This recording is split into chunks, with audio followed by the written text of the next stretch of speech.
I never thought I'd be the guy writing about something like this, but here I am. My name's Jake, and I've been with my wife, Lisa, for about 7 years now. We got married just over 3 years ago, and honestly, I thought we had a good, solid relationship. We had our fights, sure, but I always believed we were in this together. That we built a life based on trust and honesty. Things started feeling a little off about 6 months ago. Lisa had been acting more distant, distracted even when we sat down to dinner or watched TV. She'd brush off my questions with some excuse about work being stressful or her friends going through stuff. I tried to brush it off at first, thinking maybe she was just stressed, maybe I was reading too much into it. But I couldn't shake this feeling that she was hiding something. Then there were small things. Her phone always kept close, even more than usual. Sometimes she'd get weird about me touching her purse or her laptop. I'd find her deleting messages, but she'd always spin it as her just clearing out junk or work stuff that wasn't important. Still, I found myself checking her phone when she was in the shower just to see if I could find proof of what I was feeling. I know that's terrible, but I was desperate for answers. The biggest sign, though, came about a week ago. I was staying late at work when I got a weird gut feeling. I decided to check her social media on my way home. She often forgot to log out. What I saw made my stomach drop. There were messages, intimate, flirty messages with someone named Mark, her boss. I recognized his name from her work emails, but I always just thought he was a decent guy. Well, apparently not. She'd been sexting him for months, talking about nights they spent together, what they'd do when no one was around, how much she loved the thrill. I couldn't believe it. I sat in my car outside her apartment just staring at the screen, trying to process what I'd just seen. My wife, my partner of so many years, cheating on me with her boss. During all that time, she'd been lying to my face, even during our vows. I remembered that day like it was yesterday. How happy I was, how proud I was of us. And now, my world is collapsing. I felt this intense mixture of anger, betrayal, and heartbreak. I wanted to scream to break something, but I just sat there, frozen, holding my phone and staring at the screen. I knew I had to confront her. I couldn't let this slide. But I also didn't want to do anything rash. I needed to think, to plan, because whatever I did next would change everything. I've been betrayed so completely that I wasn't sure if I could ever trust her again. That's where I am now, standing at the edge of everything I believed in, trying to figure out what to do next. The night I found out about Lisa's affair was a blur of confusion and rage. I remember walking into the apartment, my hands trembling. I'd already decided I wasn't going to just explode in anger right away. I needed to get her to admit it, to see her squirm, and then decide what to do.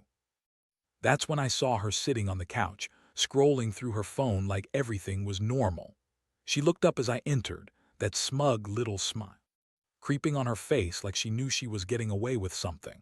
Before I could even speak, she looked at me and said, "Hey babe, you're late. Work must have been brutal today."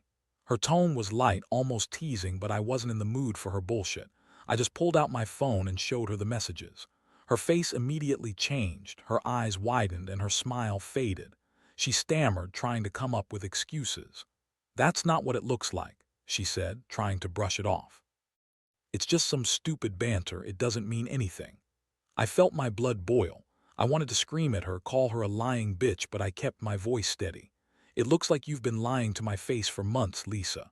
During our vows, when we said our promises, you were texting your boss about how much you love screwing him, about nights you spent with him, how much you love the sex with him. How long has this been going on?" I could feel the tears welling up, but I fought them back.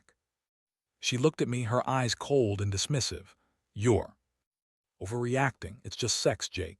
It's not a big deal. You're being dramatic. Honestly, I don't know what your problem is." Her tone was bitchy, dismissive, like she couldn't even be bothered to deny it properly. It was clear she didn't care that I'd caught her, and that made everything worse. It was like she thought she could just brush it off, like she was entitled to do whatever she wanted. I felt a huge wave of humiliation and heartbreak hit me. My mind was racing. How long had she been lying? How many nights had I gone to bed thinking we were building a life and she'd been out screwing her boss? I was furious, but I also felt this deep sadness. I trusted her with everything and she'd just thrown it all away. I wanted to yell at her, ask why she did it, but all I could do was stare at her and try to catch my breath. That's when I realized she was still trying to play it cool, acting like she was the victim. "You're crazy," she said, rolling her eyes. "You always overthink everything. You're so insecure. I'm sick of explaining myself too."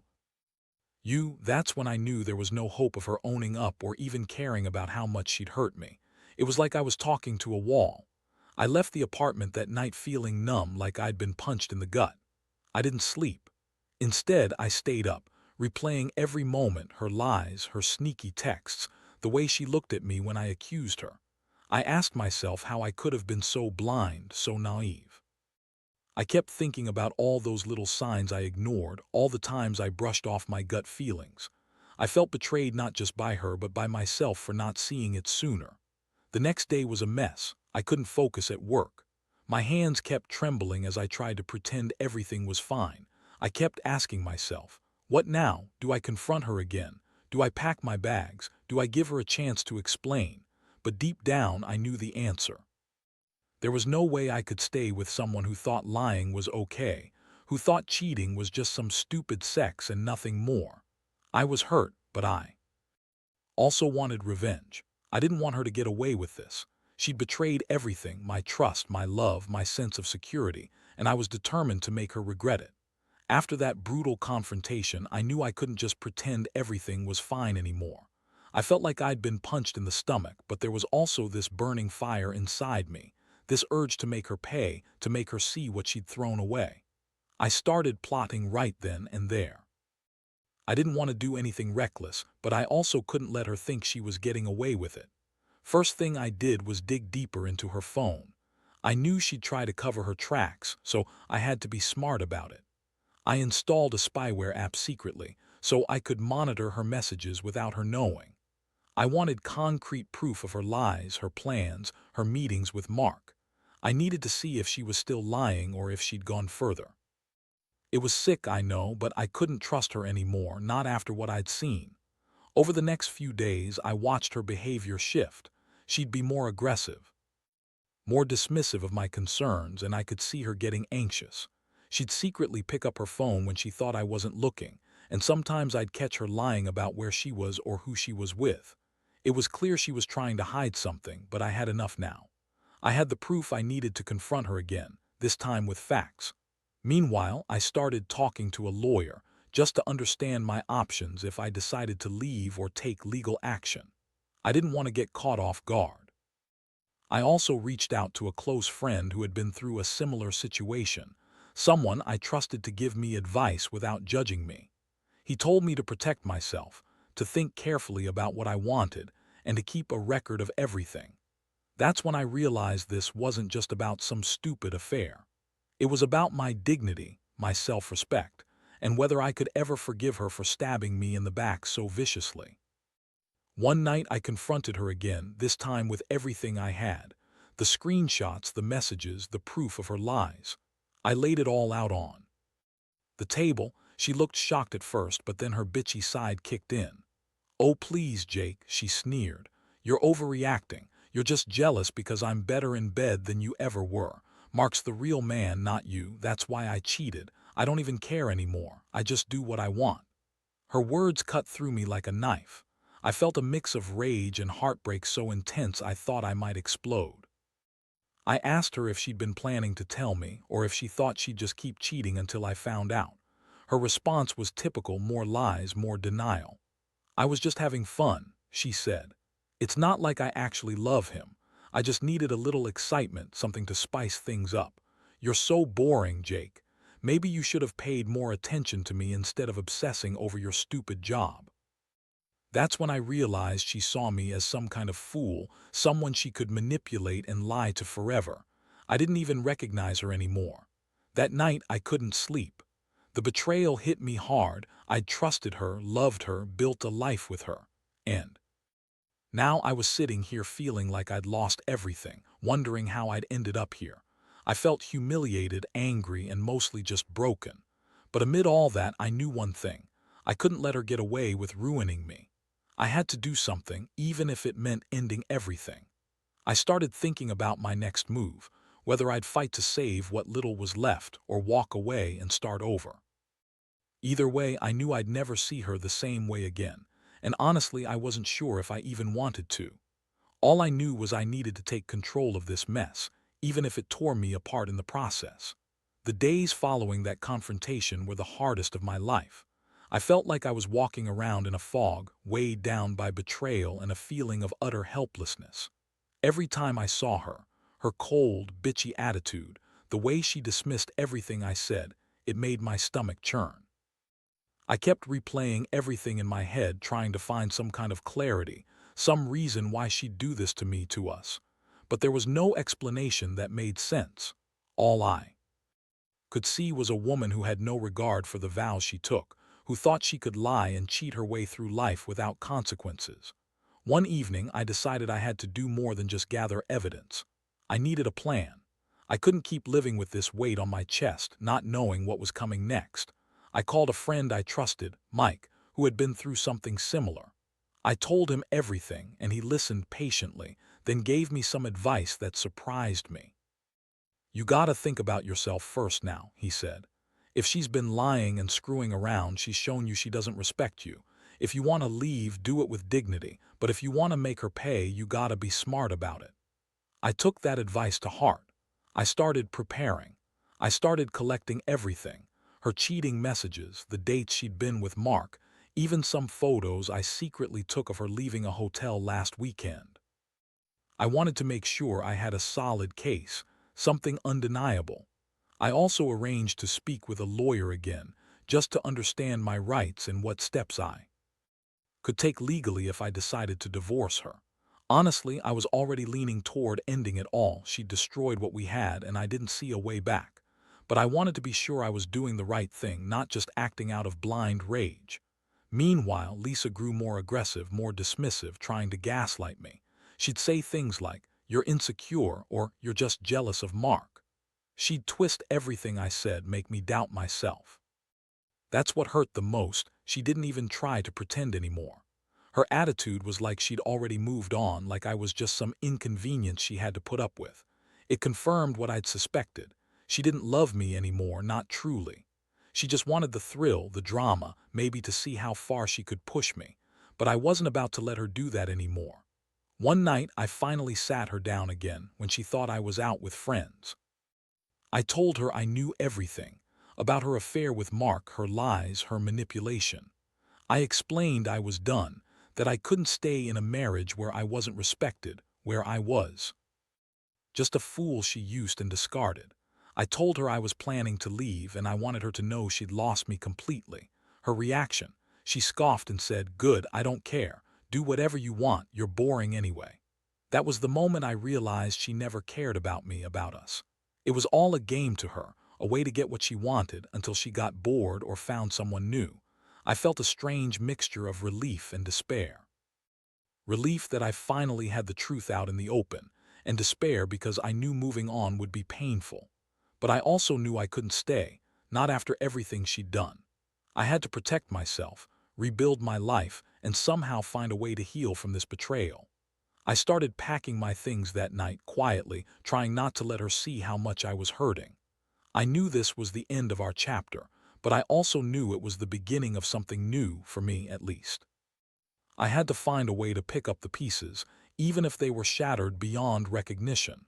The day I moved out was one of the heaviest days I've ever experienced.